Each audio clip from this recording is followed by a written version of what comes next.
Hello everyone, welcome to your educator YouTube channel. यहाँ पे हम लोग शुरू करने वाले हैं नीट 2022 के लिए रिवीजन का session. As we all know that NEET expected date is on 17th of July, तो बहुत कम समय बच गए हैं। इसमें 11th और 12th का कंप्लीट रिवीजन करने के लिए what can be better than your NCERT book. लेकिन एनसीईआरटी से फिजिक्स पढ़ना अपने आप में बहुत डिफिकल्ट काम होता है, आप उसको पढ़ नहीं सकते हैं, काफ़ी मोनोटोनस लगता है। हमने क्या किया है कि हर चैप्टर से कुछ मल्टीपल चॉइस क्वेश्चंस उठाए हैं और उसके जरिए थ्योरी को रिवाइज करेंगे और उन क्वेश्चन को डिस्कस करेंगे। तो मोर और लेस 40 चैप्टर्स के आसपास आपका है, तो अगले 40 डेज का प्लानिंग है जिसमें आपका पूरा का पूरा फिजिक्स 11th और 12th है उसे रिवाइज कराना है। ये लेक्चर आपका हर रोज़ रात 9 बजे आएगा और वहाँ पे हर चैप्टर से हम लोग हर दिन एक चैप्टर कंसीडर करेंगे, डिपेंड करता है चैप्टर के साइज़ पे, अगर एवरेज लेकर चले तो।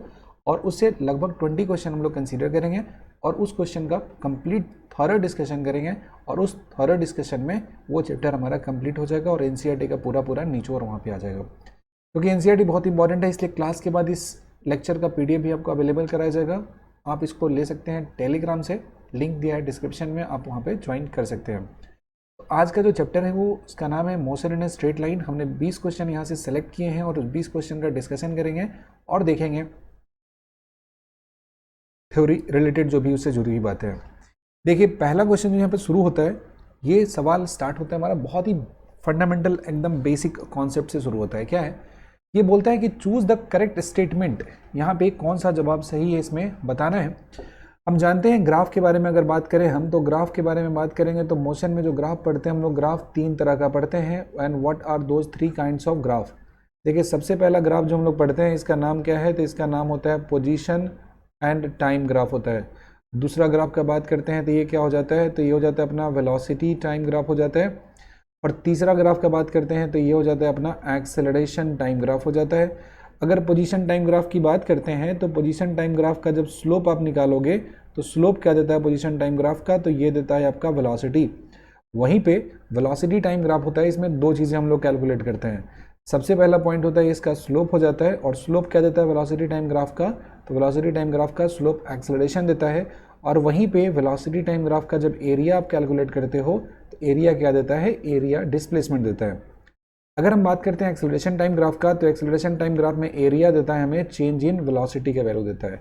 ये 3 बेसिक बातें आपको पता होना चाहिए। पोजीशन टाइम ग्राफ का स्लोप वेलोसिटी देता है, वेलोसिटी टाइम ग्राफ का स्लोप एक्सेलरेशन देता है, वेलोसिटी टाइम ग्राफ के एरिया डिस्प्लेसमेंट देता है। वहीं पे एक्सेलरेशन टाइम ग्राफ के एरिया निकालेंगे तो चेंज इन वेलोसिटी देता है। अब इस ग्राफ की बात करेंगे तो area under velocity time graph give distance, गलत बात है क्योंकि वेलोसिटी टाइम ग्राफ में देता है आपको displacement. Area under the velocity time graph give the change in position, yes definitely, क्योंकि चेंज इन पोजीशन को ही बोला करते हैं डिस्प्लेसमेंट, और यहाँ पे बोला है चेंज इन पोजीशन, तो वेलोसिटी टाइम ग्राफ के एरिया डिस्प्लेसमेंट यानी कि चेंज इन पोजीशन देता है। Area under velocity time graph gives the acceleration, बिल्कुल गलत बात है, एवरेज एक्सेलरेशन हो नहीं सकता है। अगर हम एरिया निकालेंगे तो डिस्प्लेसमेंट होगा। Area under velocity time graph gives the change in acceleration, नहीं, गलत है। Rather area of acceleration time graph gives the change in velocity, ये अपना पॉइंट होता है। क्वेश्चन नंबर 1 मेरा यहाँ पे कंप्लीट होता है। And I would highly recommend कि आप जाके एनसीईआरटी का पेज नंबर 42 है, इसे एक बार रीड आउट कर लें। अगले क्वेश्चन की तरफ बढ़ते हैं। ये सवाल है कि choose the correct statement for the one dimensional motion. अगर मोशन मेरा वन डायमेंशनल है तो इसमें कौन सा जो स्टेटमेंट है वो करेक्ट हो जाए। याद रखिएगा, क्वेश्चन में जब भी करेक्ट और इनकरेक्ट पूछे तो उसको सर्कल करना ना भूले। तो मोशन मेरा दिया है, एक ऐसा मोशन है, ये मेरा मोशन है one dimensional. So one dimensional motion के केस में वेलोसिटी और एक्सेलरेशन जो होता है सब कुछ एक ही लाइन की तरफ होता है। पॉइंट्स को पढ़ना है, इसमें कौन सा करेक्ट है। तो बोला है कि constant speed in an interval must have non zero acceleration in that interval. बोला है कि स्ट्रेट लाइन में अगर मोशन कर रहा है तो इसके स्पीड अगर नहीं चेंज करे तो एक्सेलरेशन होगा। क्या बात है। पॉइंट की बात यह है ना कि जहाँ जहाँ मस्ट लिखा हुआ है ना, मस्ट को अवॉइड कीजिएगा। मस्ट वाला चीज़ ट्रू नहीं होता है। मस्ट भी क्यों होगा? वाला जो एक्सेलरेशन आपका स्ट्रेट लाइन में चल रहा है और स्पीड कांस्टेंट है, मतलब वेलोसिटी कांस्टेंट है, सीधे लाइन में चल रहा है, एक्सेलरेशन जीरो हो जाएगा। बोला है कि नॉन जीरो, तो गलत हो गया ना। With the negative value of acceleration speed must decrease, ये गलत बात है। नेगेटिव स्पीड के साथ, जैसे मान लिया हमने कोई आदमी इधर जा रहा है और इसका स्पीड कितना है 4 metre per second negative x में, और साथ ही साथ इसका एक्सेलरेशन भी लेफ्ट की तरफ हो जाए 2 मीटर पर सेकेंड स्क्वायर, तो टाइम के साथ इसका स्पीड बढ़ेगा या घटेगा? तो आंसर है बढ़ेगा। इसका मतलब ऑप्शन नंबर 2 भी गलत हो जाएगा।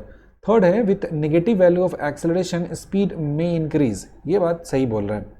बोला है कि नेगेटिव वैल्यू ऑफ एक्सेलरेशन, ये नेगेटिव डायरेक्शन में गया, नेगेटिव एक्स में गया, तो मान लिया acceleration 2 metre per second square, और ये ऑब्जेक्ट इधर ही डायरेक्शन में चल रहा है 10 मीटर पर सेकेंड से, तो क्या बताओ आप कि टाइम के साथ इसका स्पीड बढ़ेगा ना?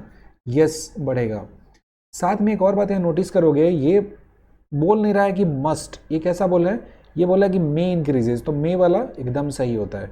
ऑप्शन नंबर 3 हो गया, with positive value of acceleration speed must decreases, ये तो गलत हो गया ना। पॉजिटिव वैल्यू ऑफ एक्सेलरेशन जैसे फॉर एग्जांपल कि हमने ये आदमी को कंसीडर किया, ये आदमी राइट की तरफ जा रहा है 3 मीटर पर सेकेंड से जा रहा है, और बोला है कि with the positive value of acceleration मतलब 3 metre per second square speed must increase, लेकिन स्पीड तो तभी इंक्रीज करेगा ना जो इनिशियली राइट साइड होगा। अगर मान लेते हैं इनिशियली इसका स्पीड किधर है, लेफ्ट साइड है 10 मीटर पर सेकेंड से, तो क्या टाइम के साथ इसका स्पीड डिक्रीज करेगा? तो आंसर है yes, with time speed decreases. तो इसका कौन सा हो जाएगा? ऑप्शन 3 हो जाएगा मोस्ट अप्रोप्रिएट आंसर। तो 2 क्वेश्चन कंप्लीट हो गया, अब बढ़ते हैं आगे तीसरे सवाल की तरफ। तो थर्ड नंबर क्वेश्चन मेरा क्या कहता है, तो थर्ड क्वेश्चन मेरा कहता है, यहाँ पे देखेंगे जरा ध्यान से, तो थर्ड क्वेश्चन यह कहता है कि a drunkard walking in a narrow lane takes 5 steps forward and 3 steps backward and then stay for 1 second and repeat the same process again and again. Each step 1 meter long and takes 1 second. Then the time taken by the drunkard to fall in a pit 10 meter away from the start is. Question कह रहा है कि यहाँ से एक straight line consider करना है, और ये शुरुआत से अंत तक का जो डिस्टेंस है वो कितना है? 10 मीटर दिया हुआ है। अब ड्रंकर्ड है, चलना शुरू करता है और 10 मीटर के बाद यहाँ पे कोई पिट रखा हुआ है, तो ये जाके इस पर गिर जाएगा। लेकिन बोलता है ऐसा है कि जब चलता है तो 5 स्टेप फॉरवर्ड चलता है और 3 स्टेप बैकवर्ड चलता है। ये कितना स्टेप चला? 5 स्टेप चला फॉरवर्ड और 3 स्टेप चला ये बैकवर्ड, मतलब 5 मीटर फॉरवर्ड और 3 मीटर बैकवर्ड, तो अल्टीमेटली कितना मीटर आगे यहाँ से? 2 मीटर आगे चला। टाइम कितना लगा? तो 5 मीटर चलने में 5 स्टेप में लगा इसको 5 सेकेंड, और 3 पीछे आने में कितना लग गया? 3 सेकेंड, और 1 सेकेंड यहाँ पे क्या हो जा रहा है? रुक जा रहा है। तो टोटल टाइम कितना लग जाएगा? तो टोटल टाइम एक जो 2 मीटर चला इसमें 5 सेकेंड जाने का, 3 सेकेंड आने का, 1 सेकेंड रुकने का, 5 3 8 और 1 कितना हो जाएगा? 9। 5 + 3 8 + 1 कितना हो जाएगा? 9 मीटर हो जाएगा। तो ये पहला 2 मीटर चला, फिर इसके बाद 2 मीटर चला, 2 2 जा कितना हो गया? 4, फिर इसके बाद 2 मीटर चला तो कितना हो गया? 6 मीटर पहुंच चुका है। तो पहले 2 मीटर चलने में टाइम कितना लगा इसको? टाइम लग गया इसको 9 सेकेंड लगा। दूसरे 2 मीटर में कितना चला नेट चलने में? 9 सेकेंड लगा। फिर 2 मीटर चलने में कितना लगा? 9 सेकेंड। बिकॉज 2 मीटर आगे बढ़ने के लिए दरअसल में इसको 5 मीटर आगे जाना होता है, 3 मीटर पीछे आना पड़ता है, और फिर 1 सेकेंड रुकता है, तब जाके नेट ये 2 मीटर आगे की तरफ चला होता है। अब देखो 10 मीटर में 6 मीटर तो चल चुका है, अब इसको आगे कितना चलना पड़ेगा? अब यहाँ से जो आगे इसको चलना है ये डिस्टेंस है कितना है? ये बचा हुआ है 4 मीटर डिस्टेंस है। लेकिन क्वेश्चन में कहता है कि आगे की तरफ कितना चलता है? 5 स्टेप चलता है, मतलब 4 मीटर चलेगा, 5 जा सकता था, 4 ही चला तो यहाँ पीठ के पास फॉल कर गया ना। ये 4 सेकेंड तक आगे चलेगा तभी पता चला कि वहाँ जाके गिर गया। 5 तो चल सकता था लेकिन 4 ही पे गिर चुका है। अब एक बार गिर गया तो उसके बाद क्या कहानी को कंसीडर नहीं करना है, तो 4 सेकेंड ये हो गया। तो टोटल टाइम अगर पूछा जाए तो पहले वाला 9 सेकेंड, फिर दूसरा वाला 9 सेकेंड, फिर तीसरा वाला 9 सेकेंड, और फिर कितना सेकेंड हो जाएगा? 4 सेकेंड हो जाएगा। मतलब 27 सेकेंड प्लस 4 सेकेंड, ये वैल्यू कितना हो जाएगा? 31 सेकेंड। तो ये जो आदमी है इसको जाने में टोटल टाइम कितना लगेगा? 31 सेकेंड है, और इतने टाइम के बाद वो आदमी है वहाँ जाके फॉल कर जाएगा, गिर जाएगा। क्लियर? ग्रेट। अब इसके बाद बढ़ते हैं अगले सवाल की तरफ। ये क्वेश्चन क्या कहता है? The reaction time is the time interval in which a person. क्या होता है रिएक्शन टाइम? देखो रिएक्शन टाइम का मतलब होता है कि जैसे आप चल रहे हो किसी भी रोड पे, कहीं पे भी चल रहे हो, और क्या होता है कि आप ऐसा एक्सपीरियंस करते हो, ऐसा फील करते हो कि ब्रेक लगाना चाहिए। क्यों? क्योंकि यहाँ पे क्या है? स्पीड ब्रेकर है, अगर आप ब्रेक नहीं लगाओगे तो उड़ जाओगे। अब यहाँ से यहाँ तक का डिस्टेंस हुआ, ये बात करनी है। लेकिन जैसे ही आपकी आंखों पे ये नज़र आएगा और आप ब्रेक लगाओगे तब तक आपका कार कुछ डिस्टेंस चल चुका होगा, ये डिस्टेंस चल चुका होगा, और इसमें आपने ब्रेक नहीं लगाया है, मतलब मोशन कैसा हो रहा है? तो ये मोशन हो जा रहा है कांस्टेंट वेलोसिटी से मोशन हो जा रहा है। तो ये जो पीरियड होता है जिसमें आप चीज़ों को देखते हो, सोचते हो, एक्ट करते हो, लेकिन तब तक रियलिटी में कुछ एक्ट हुआ नहीं है, तो उसे कहते हैं हम लोग रिएक्शन टाइम। मतलब observe the thing, think and act. चीज़ों को देखते हो, सोचते हो और रिएक्ट करते हो, तो ये जो पीरियड होता है इसे कहते हैं हम लोग रिएक्शन टाइम कहते हैं। तो ये मेरा 4th नंबर क्वेश्चन यहाँ पे कंप्लीट होता है। आगे बढ़ते हैं 5th नंबर क्वेश्चन की तरफ बढ़ते हैं। तो ये जो दिया है 5वां नंबर सवाल है मेरा, ये क्या दिया है?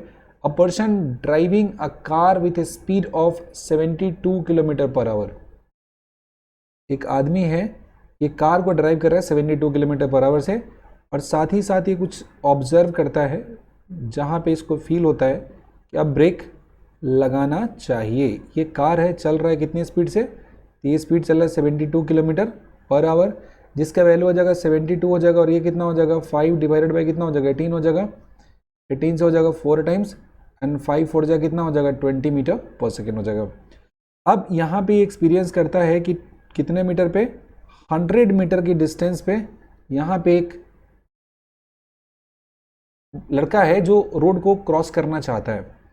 अब ये बोल रहा है कि जब ये कार ब्रेक लगाता है, कार मान लो कि रिएक्शन टाइम जब तक सोचा उतने टाइम में क्या हो जाएगा, ये यहाँ पे पहुँच गया, जहाँ तक सोचा और वहाँ से यहाँ तक पहुँच चुका है।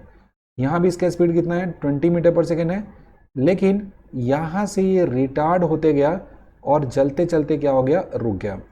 जैसे इस पॉइंट को ए कंसीडर करते हैं, इस पॉइंट को बी कंसीडर करते हैं, इस पॉइंट को सी कंसीडर करते हैं, तो ब्रेक जो लग रहा है वो बी टू सी लग रहा है।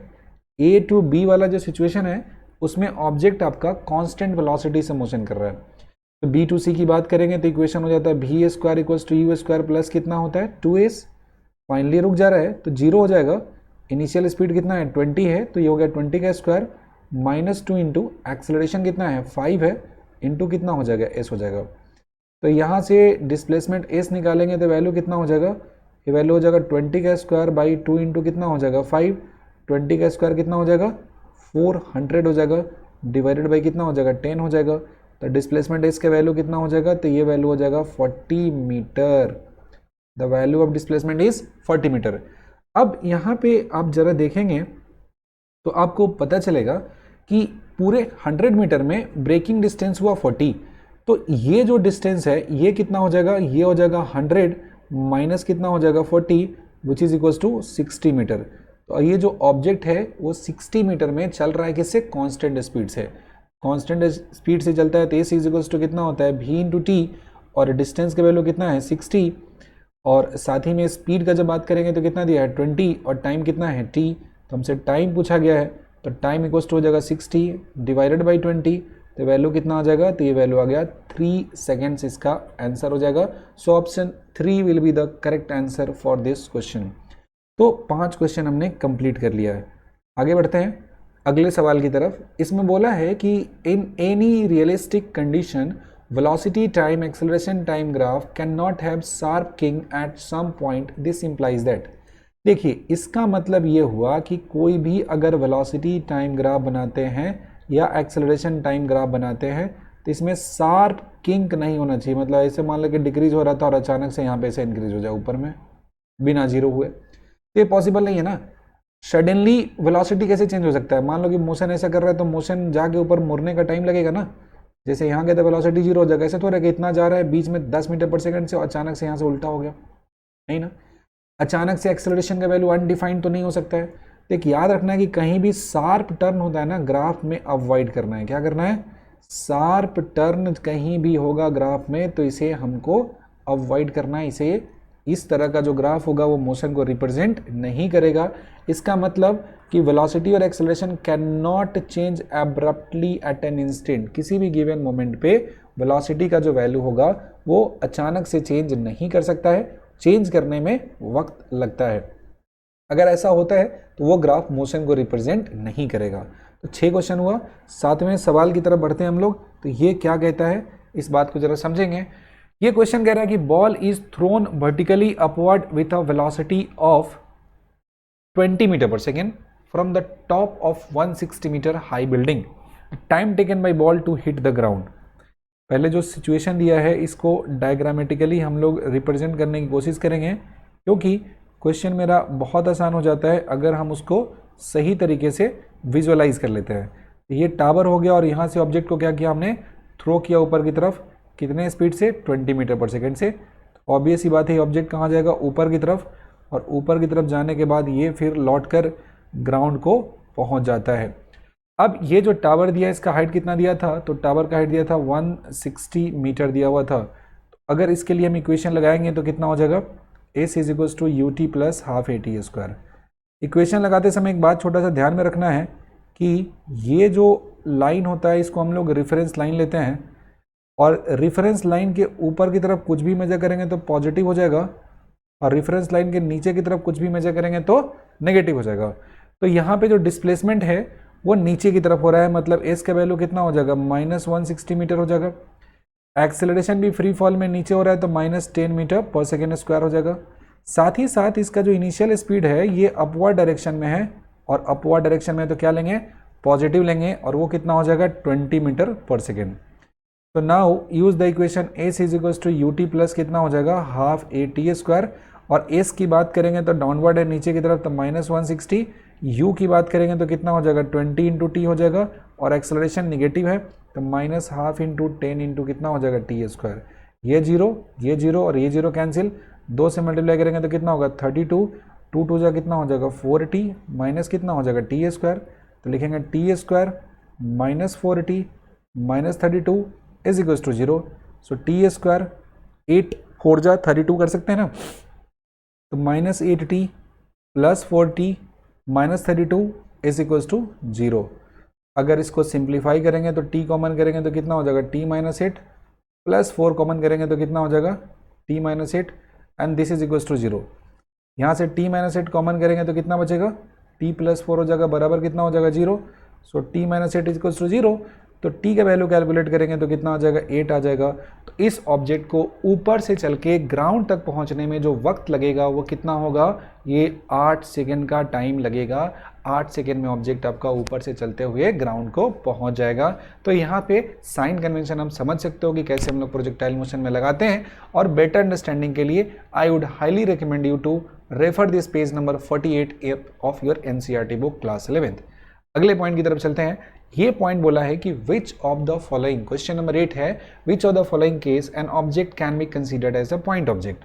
देखो कोई भी जो मूविंग ऑब्जेक्ट है ना उसको पॉइंट ऑब्जेक्ट कंसीडर करने का एक ही सिचुएशन होता है कि जो ऑब्जेक्ट डिस्टेंस चलता हो ना, ये डिस्टेंस बहुत ज़्यादा हो as compare to the size of object. जैसे आप बाइक से यहाँ से जाओगे 200 किलोमीटर, तो उस केस में बाइक का जो लेंथ हो जाएगा वो बहुत छोटा हो जाएगा एज कम्पेयर टू 200 किलोमीटर। तो आपका जो बाइक होगा उसे हम पॉइंट ऑब्जेक्ट की तरह ट्रीट करेंगे। यहाँ पे जितना ऑप्शन दिया हुआ है इसमें सारे ऑप्शन को ध्यान से देखने पे हमें पता चलता है कि ऑप्शन नंबर 4 है, जिसमें railway carriage moving without jerk between 2 station, मतलब एक स्टेशन यहाँ होगा, एक स्टेशन यहाँ होगा, और ये जो कैरेज है इसका लेंथ मान लीजिए इतना हुआ, तो पूरे लेंथ के कंपैरिजन में ये जो छोटा सा लेंथ है वो कैसा हो जाएगा, ऑलमोस्ट नेग्लिजिबल हो जाएगा। और जब ये ऑलमोस्ट नेग्लिजिबल हो जाएगा तो उसे क्या करेंगे हम लोग, उसे नेग्लेक्ट कर देंगे, उसे हम हटा देंगे। समझ में आ रही बात। So option number 4 will be the correct answer for this question. और ये बहुत ही फंडामेंटल है तो इसको आप नहीं भी पढ़ोगे तब भी काम चल जाएगा। अगले पॉइंट की तरफ बढ़ते हैं। ये पॉइंट जो दिया हुआ है ये पॉइंट बहुत ही बेहतरीन सा पॉइंट पे बेस्ड है। इसमें क्या कहता है, हम सब जानते हैं कि जो ग्राफ अगर मेरा क्या हो, वेलोसिटी टाइम ग्राफ अगर दिया हुआ है तो वेलोसिटी टाइम ग्राफ होता है ना, तो इसका एरिया आप फाइंड करोगे ना, एरिया फाइंड करोगे तो एरिया क्या देता है, एरिया देता है डिस्प्लेसमेंट। ये तो पहली बात हो गई। और दूसरा एवरेज वेलोसिटी की अगर हम बात करते हैं तो कितना होता है, जिस टाइम इंटरवल होता है उसका डिस्प्लेसमेंट, और उसको किससे डिवाइड करना है, टाइम से डिवाइड करना होता है। ध्यान दीजिएगा दो बातों पे।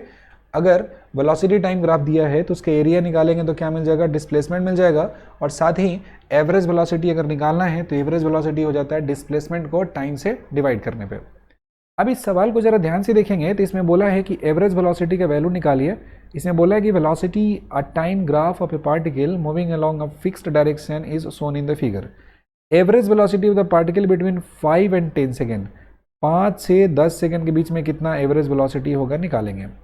तो सबसे पहला बात कि वेलोसिटी टाइम ग्राफ से डिस्प्लेसमेंट निकालना हो तो क्या हो जाएगा, एरिया। लेकिन हमको बात करना है 5 to 10 के बीच में, तो एरिया यहीं से कैलकुलेट करेंगे। और 5 से 10 के बीच में कितना हो जाएगा, 5 हो जाएगा। और हाइट कितना हो जाएगा, 12 हो जाएगा। तो क्या लिखेंगे, बेस का वैल्यू 5 हो जाएगा और हाइट का वैल्यू कितना हो जाएगा 12। तो 2 से करेंगे तो कितना होगा 6, 6 5 5 जाए कितना हो जाएगा 30 मीटर हो जाएगा ना। ये हो जाएगा 30, और टाइम की बात करेंगे तो 5 से 10 सेकेंड के बीच में कितना टाइम हो गया, तो टाइम लगा 5 सेकेंड। अगर हम फाइंड करना चाहते हैं एवरेज वेलोसिटी, तो डिस्प्लेसमेंट बाई कितना हो जाता है टाइम, मतलब 30 का डिस्प्लेसमेंट और टाइम का वैल्यू कितना होता है 5 सेकेंड हो जाता है, तो टोटल जो वैल्यू आ जाएगा वेलोसिटी का एवरेज ये हो जाएगा 6 मीटर पर सेकेंड। तो बहुत ही अच्छा किस्म का सवाल था ये, छोटे से क्वेश्चन में, बट कॉन्सेप्ट अच्छा लगा हुआ था, तो इससे आपको एक कॉन्फिडेंस मिलता है इस तरह का क्वेश्चन बनाने से कि कैसे इसको डील करते हैं। तो 9 क्वेश्चन हमने डिस्कस किया हुआ है, यहाँ पे कंप्लीट हो चुका है। बढ़ते हैं 10वें नंबर सवाल की तरफ, और यहाँ पे हमारा आधा जो क्वेश्चन का सीरीज है वो कंप्लीट हो जाएगा 20 क्वेश्चन के सेट में। 10 नंबर जो सवाल है, इस ग्राफ को देखेंगे तो वेलोसिटी टाइम ग्राफ दिया हुआ है। देखिए जरा ध्यान से, वेलोसिटी टाइम ग्राफ जो होता है, एक एक्सिस पे वेलोसिटी दूसरे पे टाइम है, और अगर ग्राफ स्ट्रेट लाइन है, ये थीटा दिया है, तो भीटी ग्राफ की अगर हम बात करते हैं तो भीटी ग्राफ में जो स्लोप होता है ये क्या डिनोट करता है, सॉरी ये जो ग्राफ दिया, हाँ भीटी दिया है, इसका स्लोप क्या डिनोट करता है, एक्सेलरेशन डिनोट करता है। और एक्सेलरेशन अगर यूनिफॉर्म है, और हम जो भी इक्वेशन ऑफ मोशन पढ़ते हैं किसके बारे में पढ़ते हैं, यूनिफॉर्म एक्सेलरेशन, ए कांस्टेंट है, तभी जाके इक्वेशन होता है v equals to u plus a t, तभी जाके इक्वेशन होता है v square equals to u square plus 2s, और तभी जाके इक्वेशन होता है s is equals to u t plus half a t square. ये सारी बातें तभी एप्लीकेबल है जब आपका एक्सेलरेशन कांस्टेंट है। अगर एक्सेलरेशन कांस्टेंट नहीं है तो इक्वेशन नहीं लगेगा।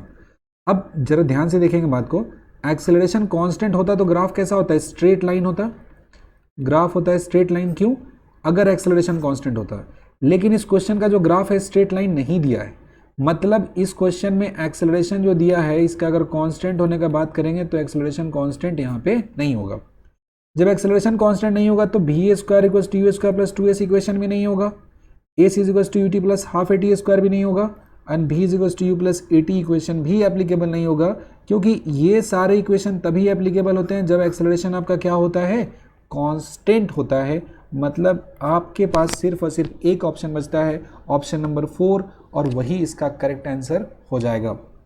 तो इस तरीके से हमने 10 सवाल कंप्लीट कर लिए। बढ़ते हैं अगले सवाल की तरफ, 11 नंबर क्वेश्चन की तरफ बढ़ते हैं, और ये क्वेश्चन में क्या कह रहा है, अगेन ये भी बहुत अच्छा सा बेहतरीन सा कॉन्सेप्चुअल क्वेश्चन दिया है। क्वेश्चन में बोला है कि boy is standing on an open lift, एक लिफ्ट बनाना है, और लिफ्ट कैसा है, ओपन दिया हुआ है, moving upward with a speed of 10 metre per second, ऊपर की तरफ जाता है, और स्पीड कितना दिया है इसका, 10 मीटर पर सेकेंड दिया हुआ है। बोला है कि जो लड़का है बॉल को थ्रो करता है, ये जो लड़का इस लिफ्ट में बैठा है एक बॉल को थ्रो करता है ऊपर की तरफ, और थ्रो करने का स्पीड कितना है, 24.5 मीटर पर सेकेंड। कितने टाइम में ये जो स्पीड है, ये बॉल है, लड़के के हाथ में आ जाएगा। इस क्वेश्चन को बनाने में डिफ़िकल्टी तब होती जब ये बोला जाता कि इसका जो स्पीड दिया है वो ग्राउंड के रिस्पेक्ट में है। किसके रिस्पेक्ट में है, ग्राउंड के रिस्पेक्ट में है। लेकिन स्पेसिफिकली ये मेंशन कर दिया है विथ रिस्पेक्ट टू लिफ्ट है, तो मतलब ऑब्जर्वर चेंज करने का कोई टेंशन ही नहीं है। और जब लिफ्ट के रिस्पेक्ट में ही पता है तो 2u/g, बिकॉज लौट के भी इसको कहाँ आना है, लौट के भी तो लिफ्ट में ही आना है। और फॉर्मूला होता है टाइम ऑफ फ्लाइट का 2u/g हो जाता है। तो u का वैल्यू 24.5 और g का वैल्यू 10, तो ये कितना हो जाएगा 49 हो जाएगा, डिवाइडेड बाई 10, तो सॉल्व करके कितना आ जाएगा 4.9 सेकेंड आ जाएगा। कितना टाइम लगा इसको वापस लौटने में, हाथ में आने में, 4.9 सेकेंड। अगर यही विथ रिस्पेक्ट टू लिफ्ट नहीं दिया रहता, डायरेक्टली ऐसे ही लिखा रहता, तब इस क्वेश्चन को बनाने में हमको थोड़ा रिलेटिव का कॉन्सेप्ट है वो यूज़ करना होता। तो ये जो टर्म यूज़ किया है बस आपको डराने के लिए, कंफ्यूज करने के लिए, और कुछ नहीं। अगले सवाल की तरफ बढ़ते हैं। 12 नंबर क्वेश्चन है मेरा, जिसमें कहता है कि which of the following graph can represent one dimensional motion. इसमें से कौन वन डायमेंशनल मोशन को रिप्रेजेंट कर सकता है। पहली बात होता है कि स्पीड का अगर हम बात करते हैं तो स्पीड जो होता है आपका ये कभी भी नेगेटिव नहीं होता है, कभी भी नेगेटिव नहीं होगा। और इस ग्राफ में देखेंगे तो ये पोर्शन तो नीचे आ गया ना, ये नेगेटिव हो गया, ठीक, ऐसा हो गया, गलत हो गया ना। दूसरा पॉइंट होता है कि कोई भी ऑब्जेक्ट अगर मोशन कर रहा है, अगर मोशन हो रहा है तो मोशन करेगा तो डिस्टेंस ना निगेटिव तो होता ही नहीं है। तो डिस्टेंस अगर मोशन कर रहा है तो ऑलवेज कैसा होता है, इंक्रीजिंग होता है। अब इसमें देखोगे डिस्टेंस यहाँ से यहाँ तक तो इंक्रीज किया, लेकिन इसके बाद फर्दर डिस्टेंस क्या कर रहा है, डिक्रीज कर रहा है। इसका मतलब ऑप्शन 2 भी सही नहीं हो जाएगा। थर्ड में बात करते हैं कि वेलोसिटी टाइम के साथ कैसा दिया है, पैराबोलिक या रिलेशन दिया हुआ है। तो पैराबोलिक रिलेशन यहाँ पे मिल रहा है किसके बीच में, वेलोसिटी है एक्सिस पे और टाइम एक्सिस यहाँ पे दिया हुआ है। तो इसमें देखेंगे आपका क्या है, टाइम t बराबर 0 पे वेलोसिटी दिया हुआ है, फिर टाइम बढ़ाने से वेलोसिटी क्या होता है, डिक्रीज करता है, घटते घटते कितना हो जाता है 0, और फिर इसके बाद क्या हो रहा है कि टाइम में उल्टा जा रहा है। टाइम में उल्टा नहीं जा सकते हैं आप, अरे यहाँ पहुंचे तो इसका टाइम आगे बढ़ेगा ना, कि टाइम उल्टा हो जाएगा, 10 बजने के बाद फिर 9 नहीं बजता है, और ये उल्टा लौट रहा है, तो ये चौथा नंबर भी क्या हो जाएगा, गलत ना हो जाएगा। मतलब वेलोसिटी टाइम ग्राफ बस ये कि ये पॉसिबल है, ये जो थर्ड इक्वेशन हुआ, और ये स्टैंडर्ड इक्वेशन होता है कि जब कोई भी ऑब्जेक्ट सिंपल हार्मोनिक मोशन करता है, इसके पोजीशन का वेरिएशन कुछ ऐसा ही होता है जो इक्वेशन नंबर 3 में रिप्रेजेंट किया गया है। तो बाकी 3 ग्राफ को हमने कैसे यहाँ से एलिमिनेट किया, इस बात पे ज़्यादा ध्यान दीजिएगा कि स्पीड निगेटिव नहीं होता है, डिस्टेंस डिक्रीजिंग नहीं होता है, और टाइम कभी घटता नहीं है। मोशन हुआ तो टाइम हमेशा आगे की तरफ बढ़ेगा। समझ में आ रही बात? चलो अब इसके बाद बात करना है नेक्स्ट क्वेश्चन का। ये बहुत ही बेहतरीन सा सवाल दिया है, इसमें बोला क्या है कि a man walks on a straight road from home. जैसे ये मान लीजिए आदमी का क्या दिया हुआ, ये इसका होम दिया है, टू मार्केट, यहाँ से चलते हुए कहाँ पे जाता है, मार्केट में जाता है, और ये जो डिस्टेंस दिया है कितना है, 2 किलोमीटर दिया है। इसका जाने का जो स्पीड है यहाँ से यहाँ तक ये कितना है, तो जाने का स्पीड है 4 kilometre per our. The stay in the market is 30 minutes. ये क्या करता है, 30 मिनट के लिए मार्केट में रुकता है। 30 मिनट का मतलब होता है 1/2 आवर होता है, और उसके बाद घर लौट जाता है, और लौटने का स्पीड थोड़ा ज़्यादा है, 6 किलोमीटर पर आवर दिया हुआ है। तो एक बात बताइए, यहाँ से घर से मार्केट जाने का टाइम अगर पूछा हम t1, तो कितना हो जाएगा, डिस्टेंस बाय स्पीड हो जाएगा v1, और डिस्टेंस के वैल्यू 2 किलोमीटर है, और स्पीड के वैल्यू 4 दिया है, तो टाइम के वैल्यू कितना हो जाएगा, 1/2 आवर। वहीं पे लौटने का जो टाइम होगा, अगेन डिस्टेंस बाय स्पीड हो जाएगा, और डिस्टेंस 2 किलोमीटर है, और स्पीड कितना है, 6 आवर है, किलोमीटर पर आवर है, और डिस्टेंस है 2 किलोमीटर, तो टाइम के वैल्यू कितना हो जाएगा, 1/3 आवर हो जाएगा। 2 से कितना हो जाएगा, 3 टाइम्स हो जाएगा।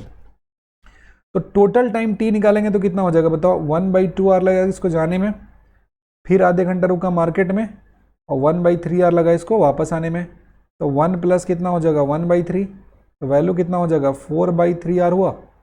टाइम का वैल्यू कितना हो जाएगा, 4/3 आवर हो गया। एवरेज स्पीड की बात करते हैं तो total displacement by total time ना होता है, total distance by total time. Total distance 2 kilometre गया और 2 किलोमीटर लौटा, टाइम कितना लगा, 4/3। 2 + 2 होता है 4, डिवाइडेड बाई 4/3, इससे ये ख़त्म हो गया। तो सॉल्व करके कितना आ गया, ये वैल्यू आ गया 3 किलोमीटर पर आवर हो गया। कितना आ गया, 3 किलोमीटर पर आवर। तो ये जो आदमी है, इसका एवरेज स्पीड का बात करेंगे तो ये हो जाता है 3 किलोमीटर पर आवर हो जाता है। ये रहा क्वेश्चन नंबर 13। आगे बढ़ते हैं 14 नंबर क्वेश्चन की तरफ। ये सवाल बहुत ही अच्छा क्वेश्चन दिया है। इस क्वेश्चन में बात कर रहा है कि two train P and Q of length 300 metre and 500 metre, ये 2 डायमेंशन दिया है ट्रेन के बारे में, moving parallel to each other with uniform speed of 72 kilometre per hour. मतलब दोनों ही ट्रेन का जो स्पीड दिया है वो कितना दिया है, 72 किलोमीटर पर आवर। इसको मीटर पर सेकेंड में करेंगे तो 5/18 से मल्टीप्लाई करेंगे तो कितना हो जाएगा, 20 मीटर पर सेकेंड हो जाएगा। कितना हो जाएगा, 20 मीटर पर सेकेंड। अब driver of train P decides to overtake, ये मान लिया कैसा हो गया, पी हो गया, और यहाँ पे कभी किसी वक्त में कौन सा है, क्यू दिया हुआ है। ये दोनों का दोनों चल रहा है कितना से, 20 मीटर पर सेकेंड, और ये भी चल रहा है कितना से, 20 मीटर पर सेकेंड से। इसके बीच में कुछ डिस्टेंस है s। अब ये डिसाइड करता है ओवरटेक करने का, और जो p वाला वो क्या करना शुरू कर देता है, एक्सेलरेट करना शुरू करता है, और जो एक्सेलरेशन है इसका वैल्यू कितना दिया है, तो ये value 2 metre per second square दिया हुआ है। बोला कि टोटल टाइम कितना लगता है, तो टोटल टाइम लगता है 40 सेकेंड का यहाँ पे टाइम है वो इन्वॉल्व होता है। अब यहाँ पे देखेंगे तो जो p वाला है ना, ये कैसा हो गया, q हो गया, और p वाला ओवरटेक कर लेता है। क्या करता है, p वाला ओवरटेक करता है। अब जरा ध्यान से देखिएगा p वाला कितना डिस्टेंस चला, p वाला ये डिस्टेंस s चला, प्लस इस ट्रेन के लेंथ चला, और अपना जो इसका लेंथ है ये भी बाहर चला, यही हुआ ना। मतलब अगर फ्रंट फेस का बात करेंगे तो ये फ्रंट फेस यहाँ था, यहाँ से चल के वहाँ गया है, तो कितना हो गया, s हो गया, यहाँ से यहाँ तक s हुआ डिस्टेंस, प्लस इस ट्रेन का लेंथ हो गया, और साथ ही साथ क्या हुआ, ये ट्रेन जितना चला तो ये तो चला कितना है, कांस्टेंट स्पीड से चल रहा है, तो कितना हो जाएगा, 20 × t हो जाएगा। अब प्लस में एक ट्रेन का अपना खुद का जो लेंथ होगा इसके बराबर चलेगा ना, इसके बराबर चलेगा। तो यहाँ से यहाँ तक का डिस्टेंस बात करेंगे तो कितना हो जाएगा, s = ut + ½ at² लगा देंगे ना। s = ut प्लस कितना हो जाता है, ½ at², किसके लिए, ट्रेन p के लिए। तो ट्रेन पी का कितना हो जाएगा, यू का वैल्यू कितना हो जाएगा 20, टाइम कितना हो जाएगा टी प्लस हाफ हो गया, एक्सेलरेशन का वैल्यू कितना होगा 2, टाइम कितना होगा टी स्क्वायर होगा ना, 2 से 2 कैंसिल हो गया तो ये कितना होगा 20t हो गया, प्लस में कितना होगा टी स्क्वायर, ये distance travel by the train P. वहीं पे बात करते हैं distance travel by the train Q, तो ये कितना हो जाएगा 20 इंटू टी हो जाएगा। अब देख सकते हो जो पी ट्रेन डिस्टेंस चल रहा है वो क्यू जितना चल रहा है, और साथ ही में जो पी वाला ट्रेन है इसका लेंथ कितना दिया है 300 मीटर दिया है, और क्यू वाला ट्रेन दिया है इसका लेंथ कितना दिया है 500 मीटर दिया है। तो डिस्टेंस ट्रेवल बाई पी बराबर हो जाएगा distance travel by Q, plus में कितना हो जाएगा 300, प्लस में कितना हो जाएगा 500। ये दोनों ट्रेन का लेंथ भी तो क्रॉस करेगा तभी तो ओवरटेक होगा ना। तो ट्रेन पी का डिस्टेंस कितना है, तो ट्रेन पी का डिस्टेंस दिया है 20t, प्लस में कितना है हाफ टी स्क्वायर। मतलब यहाँ पे जब बात करेंगे हम तो कितना हो जाएगा, ये जो वैल्यू आ गया मेरा टी स्क्वायर आया है, कितना आया है, this value is T square 20t plus T square, और ये बराबर कितना हो जाएगा, तो ये हो जाएगा 20t प्लस में कितना हो जाएगा 300, और प्लस में कितना हो जाएगा 500 के बराबर हो जाएगा। 20t और 20t क्या हो जाएगा खत्म। एक और पॉइंट है यहाँ पे कि इसके बीच का जो डिस्टेंस s है ये भी तो लागू होगा ना यहाँ पे, इसके बीच का जो डिस्टेंस s है ये भी तो ऐड होगा यहाँ पे। और यही क्वेश्चन में पूछा गया कि दोनों ट्रेन के बीच में इनिशियल डिस्टेंस कितना था। तो टाइम का वैल्यू कितना है 40 सेकेंड है, तो ये वैल्यू कितना हो जाएगा 40 स्क्वायर, और 5 और 3 कितना हो जाएगा 8 हो जाएगा, तो 800 प्लस में कितना हो जाएगा s, तो यहाँ से डिस्प्लेसमेंट s निकालेंगे तो कितना हो जाएगा 40 के स्क्वायर हो जाएगा, तो 1600 हो जाएगा, और इसमें कितना माइनस कर देंगे 800, तो s का जो वैल्यू आ जाएगा कितना हो जाएगा 800 मीटर आ जाएगा। तो दोनों ट्रेन के बीच में इनिशियल डिस्टेंस हो जाएगा ये कितना हो जाएगा 800 मीटर हो जाएगा, इतना डिस्टेंस कवर होगा। बहुत ही बेहतरीन सा क्वेश्चन था। देन हम आपको सजेस्ट करेंगे कि एनसीईआरटी का पेज नंबर 56 आप देखिए मोशन इन स्ट्रेट लाइन का, और वहाँ से कुछ इंसाइट आप गेन कर सकते हैं। अब बढ़ते हैं अगले सवाल की तरफ। ये क्वेश्चन बहुत ही इंपॉर्टेंट सा सवाल है। इसमें बोला है कि 2 towns A and B are connected by a regular bus service. जो 2 टाउन दिया है ए एंड बी, उसको रेगुलर बस सर्विस से ऐसा कनेक्ट किया जाता है, ये हुआ ए और ये हुआ बी हो गया, ठीक है। अब बोला है इसमें कि ट्रेन यहाँ से जो बस है 2 towns A and be connected by regular bus service, और बस लीव करता है हर टी इंटरवल पे दोनों डायरेक्शन में। मतलब ए से जाता है बी की तरफ भी, ए से जा रहा है, एक फर्स्ट कंडीशन है बी की तरफ, और दूसरा है कि बी से भी लीव कर रहा है बस, और ये किधर आ रहा है बी से लीव कर रहा है, ये आ रहा है ए की तरफ। ध्यान दीजिएगा बी से जो लीव कर रहा है किधर आ रहा है ए की तरफ आ रहा है।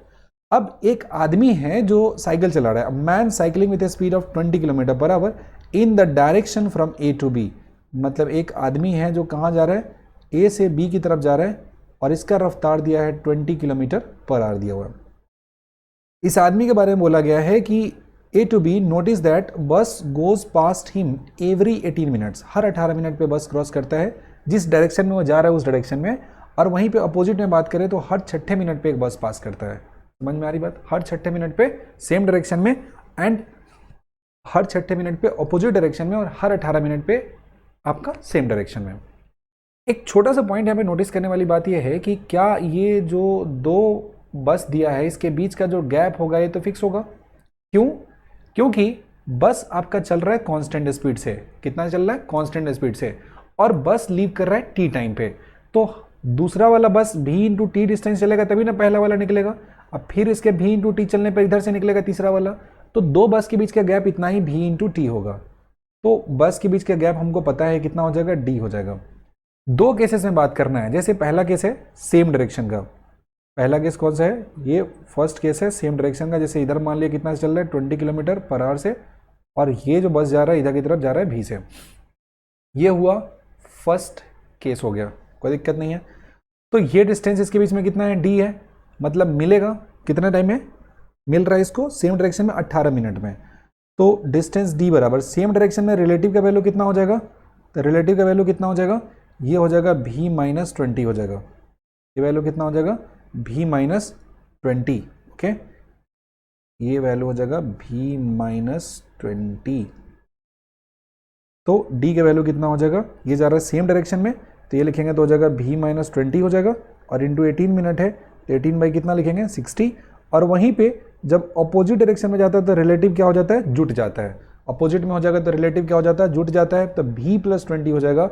और टाइम कितना लग रहा है, 6 मिनट, तो 6 बाई कितना हो जाएगा, 60। अब क्योंकि दोनों का वैल्यू डिस्टेंस डी है तो इसको क्या कर सकते हैं हम, इक्वेट कर सकते हैं। भी माइनस 20 इंटू कितना हो जाएगा, 18 बाई 60 बराबर कितना हो जाएगा, भी प्लस 20 हो जाएगा इंटू हो जाएगा 6 बाई 60। 60 कैंसिल हो जाएगा और 6 से 18 कितना हो जाएगा 3, तो ये वैल्यू हो जाएगा 3 भी माइनस 23 जा 60 इज इक्वल्स टू भी प्लस कितना हो जाएगा 20 भी। लिखेंगे 3 भी माइनस भी बराबर कितना हो जाएगा, 60 प्लस 20 हो जाएगा, वैल्यू कितना हो जाएगा 80 हो जाएगा। तो ये वैल्यू हो गया 2 भी इज इक्वल्स टू कितना हो जाएगा 80। तो भी के वैल्यू कितना लिखेंगे 80 डिवाइडेड बाई 2 हो जाएगा, तो वैल्यू कितना हो जाएगा 40 किलोमीटर पर आवर हो गया। सिंपल सी बात हमने की, सेम डायरेक्शन में जाता है तो रिलेटिव क्या करते हैं, माइनस करते हैं, और ऑपोजिट में जाता है तो जोड़ देते हैं। तो आंसर कितना हो जाएगा इसका, option number 1 40 kilometre per our हो गया। क्लियर है, चलिए बढ़ते हैं अगले सवाल की तरफ। बहुत ही अच्छा सा सवाल है, बेसिक सा क्वेश्चन दिया है। 2 stones are thrown up from the edge of a cliff 300 metre high. ये ऐसा एक क्लिफ दिया है, ऐसा कुछ भी हाइट दिया है, यहाँ से 2 ऑब्जेक्ट को हम थ्रो करते हैं, ये फर्स्ट हुआ और ये कैसा हो गया, सेकेंड हो गया। और ये हाइट कितना दिया है, ये हाइट दिया मेरा 300 मीटर दिया हुआ। स्पीड की जहाँ तक बात है तो पहले वाले का स्पीड 10 मीटर पर सेकेंड है, वहीं पे दूसरे का बात करेंगे तो कितना हो जाएगा 20 मीटर पर सेकेंड हो जाएगा। बोला कि रिलेटिव पोजीशन का वेरिएशन बताइए कितना हो जाएगा। एक्स से इसको डिनोट करना है, हम जानते हैं कि इक्वेशन कितना होता है, s equals to u t plus क्या करना है, हाफ ए टी स्क्वायर करना है। पहला वाला हुआ इसका पोजीशन मान लेते हैं, अगर x1 लिखा हुआ है तो अपवर्ड डायरेक्शन में तो कितना हो गया 10 स्पीड दिया तो 10 इंटू टी, और एक्सेलरेशन तो नीचे ही लगेगा ना, तो minus half g t square लिखेंगे। दूसरे का पोजीशन अगर x2 लिखेंगे तो इसका स्पीड कितना दिया है 20 टी दिया है, और एक्सेलरेशन का जब बात आएगा तो minus half g t square ही हो जाएगा। अब पूछा गया है कि रिलेटिव सेपरेशन का इक्वेशन बताना है, तो निकालेंगे ना x2 माइनस x1। अब बताइए x2 माइनस x1 करेंगे तो ये और ये टर्म क्या हो जाएगा, कैंसिल हो जाएगा, बचेगा 20t माइनस 10t, मतलब ये कितना हो जाएगा 10t हो जाएगा। तो the value of separation x2 minus x1 is equals to how much, 10t हो जाएगा ना। अब ये जो ग्राफ होता है ऐसा इक्वेशन का, ये ग्राफ कैसा होता है, ये ग्राफ स्ट्रेट लाइन होता है। ऐसे इक्वेशन का जो ग्राफ होता है वो कैसा होता है, स्ट्रेट लाइन होता है। तो ऑब्जेक्ट को अगर हवा में फेंक देते हैं तो ग्राफ स्ट्रेट लाइन होगा।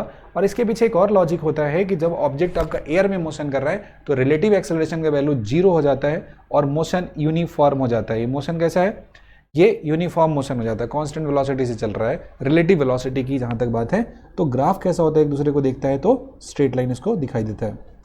अब नेक्स्ट जो पॉइंट है मेरा, वो पॉइंट कहता है कि graphically derivative of differential coefficient means, क्या इसका मतलब होता है। देखो कोई भी ग्राफ अगर बनाते हैं किसी भी तरह का, ये वाई एक्सिस हो गया और ये वाला कैसा हो गया एक्स एक्सिस हो गया, और किसी भी तरह का ग्राफ आप प्लॉट करते हो तो यहाँ पे जो ग्राफ होता है इस पे किसी भी पर्टिकुलर पॉइंट पे जब टेंजेंट प्लॉट करेंगे और वो टेंजेंट एक्स एक्सिस के साथ जो एंगल बनाता है इसका टैन थीटा होता है, एंटी क्लॉकवाइज में थीटा बनाना चाहिए। थीटा किधर होना चाहिए, if it is in anti clockwise तो स्लोप जो होता है एम, इसका वैल्यू टैन थीटा होता है। टैन थीटा का मतलब कितना होता है, d y by d x होता है। तो ये d y by d x मतलब डेरिवेटिव होता है, और डेरिवेटिव क्या डिनोट करता है, तो डेरिवेटिव स्लोप को डिनोट करता है जो एंगल उससे बनाए हुए है। तो slope of tangent line at any point on the curve, मतलब d y by d x slope को भी डिनोट करता है। तो मैथमेटिकल टूल का एक सवाल हो गया कि ये क्या डिनोट करता है, डेरिवेटिव। तो डेरिवेटिव आपका स्लोप के बारे में बात करता है, स्लोप को डिनोट करता है। बढ़ते हैं आगे अगले सवाल की तरफ। ये क्वेश्चन नंबर 18 दिया है। इस क्वेश्चन नंबर 18 में बोला है कि एक पुलिस वैन है जो हाईवे पे चल रही है, और इस पुलिस वैन का जो स्पीड है वो 30 किलोमीटर पर आवर है। वहीं पे एक थीव है, car speeding away in the same direction with the speed of 192 kilometre per our. ये कौन है, थीव है, और ये कौन है, पुलिस है। इसका स्पीड कितना है 192 किलोमीटर पर आवर। हमेशा चोर का गाड़ी जो दिया हुआ तेज़ क्यों चलता है, 192 है, और ये कितना हो जाएगा 5/18 हो जाएगा। ये हो जाएगा 11 टाइम्स, और ये कितना हो जाएगा 55 मीटर पर सेकेंड है। चोर का गाड़ी हमेशा तेज चलता है। अब ना यहाँ पे चोर चलाया गोली। अब इसमें एक बात होता है कि जो क्वेश्चन दिया ना, बाकी जगह एनसीईआरटी में जो ओरिजिनली बुक क्वेश्चन लिखा है उसमें उल्टा दिया सिचुएशन, वहाँ पे पुलिस चोर पे गोली चला रहा है, और ये जो क्वेश्चन लिखा है इसमें चोर पुलिस पे गोली चला रहा है। अब जरा बताइए, जो ये बुलेट है ये इसको फायर किया तो जो मजल है वो फिक्स है कहाँ, कार में, तो स्पीड वही होगा जो कार का होगा। तो फायर किया जा रहा है किसके स्पीड में, रिस्पेक्ट में, कार के रिस्पेक्ट में पीछे की तरफ, और कार जा रहा है आगे की तरफ कितने स्पीड से, 55 मीटर पर सेकेंड से। जरा खुद सोच कर बताओ कि नेट लेफ्ट की तरफ कितना स्पीड हो जाएगा इसका, तो वैल्यू हो जाएगा 150 माइनस कितना हो जाएगा 55 which is equals to 95 metre per second. अब ये 95 मीटर पर सेकेंड से कहाँ पहुँच रहा है, ये पहुँच रहा है पुलिस के पास, और ये पुलिस कितनी रफ्तार से चल रही है, ये 35 किलोमीटर पर आवर से पुलिस चल रही है। तो पुलिस को जब ये हिट करेगा उस समय नेट स्पीड कितना हो जाएगा, तो क्योंकि दोनों चल रहा है सेम डायरेक्शन में तो जुट जाएगा, लेकिन 30 किलोमीटर में तो 5/18 से मल्टीप्लाई करेंगे तो मीटर पर सेकेंड हो जाएगा, और प्लस में कितना हो जाएगा 95। 6 से करेंगे तो 3 टाइम्स होगा, और 6 से करेंगे तो कितना हो जाएगा 5 टाइम्स हो जाएगा। ये वैल्यू कितना हो जाएगा 25/3 हो जाएगा, प्लस में कितना हो जाएगा 95, लिखेंगे तो 95 हो जाएगा, प्लस 8 3 जा 24 और 1 हो जाएगा तो 33, ये ऐड करेंगे तो कितना हो जाएगा, ये वैल्यू हो जाएगा 103.33 मीटर पर सेकेंड। तो इसमें एग्जैक्ट आंसर नहीं मिलता है, लेकिन 105 मीटर पर सेकेंड यहाँ इसका नियर बाई में जो दिया है उसको हम लोग टिक करेंगे। लेकिन इसी सिचुएशन को अगर ऑपोजिट करके लोगे, अगर पुलिस वाला गोली चला रहा होगा और चोर को कितने स्पीड से लगेगा ये कैलकुलेट करोगे तो आपका वैल्यू डेफिनेटली 105 यहाँ पे देखने को मिलेगा। अब बात करते हैं अगले सवाल की तरफ। ये है acceleration of a body starting from rest varies with time. Acceleration का वैल्यू कुछ इस तरीके से वेरी कर रहा है। अब यहाँ पे बताना है कि स्पीड का वैल्यू t = 2 पे कितना हो जाएगा। सबसे पहला बेसिक बात मालूम होना चाहिए आपको कि एक्सेलरेशन ये कितना होता है, dv/dt होता है, और अगर ये dv/dt होता है तो हम लिख सकते हैं dv = कितना लिख सकते हैं, a dt लिख सकते हैं। मतलब वेलोसिटी का इंटीग्रेशन करेंगे तो a dt के इंटीग्रेशन के बराबर हो जाएगा। तो dv का इंटीग्रेशन हो गया, और एक्सेलरेशन का करेंगे बात तो कितना हो जाएगा 2t + 3 हो जाएगा, और dt का इंटीग्रेशन हो जाएगा। मान लिया t0 पे वेलोसिटी 0 है, तो टाइम कितना में बात करना है, 2 सेकेंड में बात करना है, और वेलोसिटी का वैल्यू कितना हो जाएगा v हो जाएगा। तो वैल्यू हो जाएगा v - 0 हो जाएगा। इंटीग्रेशन करेंगे तो 2 हो गया, और t का इंटीग्रेशन कितना हो जाएगा t² 2 हो जाएगा, और 3 × dt है तो t हो जाएगा, और टाइम हो जाएगा 0 से लेकर 2 तक। सो v - 0 = 2 से 2 कैंसिल हो जाएगा, और यहाँ पुट कर देंगे वैल्यू तो हो जाएगा 2 का स्क्वायर प्लस कितना हो जाएगा 3 × 2। v का वैल्यू 2 × 2 = 4, और 3 × 3 = कितना हो जाएगा 3 × 2 = 6 हो जाएगा। 3 × 2 = 6 हो जाएगा, दोनों को जोड़ दोगे तो कितना आ जाएगा 10 मीटर पर सेकेंड। तो क्वेश्चन नंबर 19 का जो आंसर हो जाएगा वो कितना हो जाएगा 10 metre per second. Option 1 is the correct answer for your question. अब बढ़ते हैं आज के आखिरी सवाल की तरफ। क्वेश्चन नंबर 20 बेहद ही आसान सवाल है, फंडामेंटल कॉन्सेप्ट पे बेस्ड क्वेश्चन है। बोला है कि position of an object moving along x axis is given by x = 10 + 15t + 5t², where x is in meter and t is in second. Then what is the velocity at t = 3 second. Question को पढ़ते एक बात मेरे दिमाग में आना चाहिए कि अगर पोजीशन मेरे को दिया हुआ है और चाहिए मुझे वेलोसिटी, तो पोजीशन का ही तो रेट ऑफ चेंज वेलोसिटी होता है dx/dt। अब कांस्टेंट का डिफरेंशिएशन 0 होता है, और कांस्टेंट इंटू वेरिएबल है तो कांस्टेंट को हटा देते हैं, वेरिएबल का डिफरेंशिएशन, तो t का हो जाएगा 1 + 5t² का कितना हो जाएगा 2t हो जाएगा। v की बात करेंगे तो 15 हो जाएगा, प्लस 15 2 × 10 हो जाएगा t। अब क्योंकि पूछा गया कहाँ पे, पूछा गया है t = 3 सेकेंड पे, तो t = 3 सेकेंड पे पूछा है, वेलोसिटी का वैल्यू 15 हो जाएगा, और टाइम का वैल्यू कितना पुट कर दोगे 3 पुट कर दोगे, तो वैल्यू हो जाएगा 15 प्लस कितना हो जाएगा 30, तो ये वैल्यू कितना हो जाएगा 45 मीटर पर सेकेंड। तो सिंपली यहाँ पे डिफरेंशिएट करना था, वैल्यू का रखना था t का वैल्यू 3, और आंसर आ जाएगा। पोजीशन दिया है तो पोजीशन का जो रेट ऑफ चेंज हो जाता है वही वेलोसिटी बताता है। आज हमने टोटल 20 क्वेश्चन कर लिया है एनसीईआरटी पे बेस्ड, और इसी तरीके से बाकी चैप्टर्स का भी 20 क्वेश्चन करके उसका रिवीजन करेंगे और कंप्लीट सिलेबस करेंगे। और ये पूरा का पूरा सेशन आपको कैसा लगा है, डू लेट मी नो अगर आपने वीडियो को अंत तक देखा है तो। और इसी तरीके से हर रोज़ रात 9 बजे ये वीडियो आपको देखने को मिलेगा, और इस पूरे क्लास का जो PDF होगा वो टेलीग्राम पे अपलोड कर दिया जाता है, लिंक डिस्क्रिप्शन में डाला हुआ है। आप चैनल को सब्सक्राइब कर लीजिए ताकि रेगुलर नोट्स एंड अपडेट आपको मिलते रहें। तो अभी के लिए इतना ही, मिलते हैं अगले क्लास में, तब तक के लिए बाय बाय।